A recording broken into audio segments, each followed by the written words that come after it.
Sergelidan arzonroq, xonasi ko'proq yo'qdir deylar. Zo'r variantimiz sotuvga chiqarildi. $106,000 ga 3 ta urinli, 7 ta xonali, plus bitta podvali bor. Zo'r proyekt sotuvga chiqdi. Qaranglar, 1 Sergeli Xonobodda bitta mashinaga joy bor, zelenoy zonasi, ko'cha uchun sanuzel, podvallari bor. Mana shu zo'r proyekt bo'libdi lekin. Chap qo'lda bitta zal qismimiz bo'ladi. Zalimiz ham kattagina. Hop, uyimizga kirib kelishimizdan oshxona joylashgan. Xohlasangiz, razdvojnoy eshik qo'ysangiz ham bo'ladi.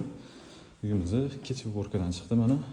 Birinchi qavatda o'zida 3 ta xona bor. Mana bitta spanli, taxminan 5 ga 3 razmerga. Yana bitta spanli mana. Bunisi 4,5 ga 3 razmer bo'lsa kerak. Orqa hovliga chiqadigan joylari ham bor. Endi uyimizning asosiy tomoni, tepa qismini ko'rasizlar, tashqaridagi chilik ko'ringan bilan baland qilingan.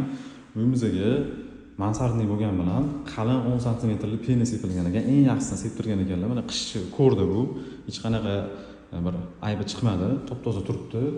O'tgan hafta issigan paytda ham o'zim kelib ko'rdim. Muzdekgina turadi. Mana xolis.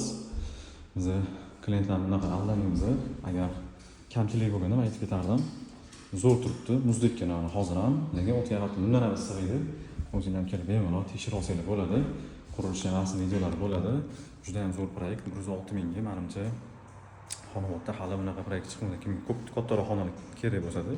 Podval qismimizda kelishuvga qarab, yo laminat, yo kafel, yo kavralan qilib berishadi. Nima qilib foydalanishingizga qarab-da, radiatorlar qo'yilgan ekan. Bemalol juda o'xshatsizlar bo'ladi. Hovlimizdan bu yoqdan ko'rinishi, ko'rib turibsizlar, juda ham shinamgina bo'lgan. Nima kamchiliklar bo'lsa, santexnikalarda tualet xumon hali olib o'tirmadim. Prosta santexnikalar qo'yilmaganiga hali qo'yib beriladi. Ikkita egiz uchastkamiz tushyapti. Hop, aniqroq manzilimiz Sergeli Xonobod 39-bolnitsani yo'li, katta ko'chadan 300 metr chiqiriladi. Juda ham zo'r proyekt bo'lgan. O'tib qolinglar.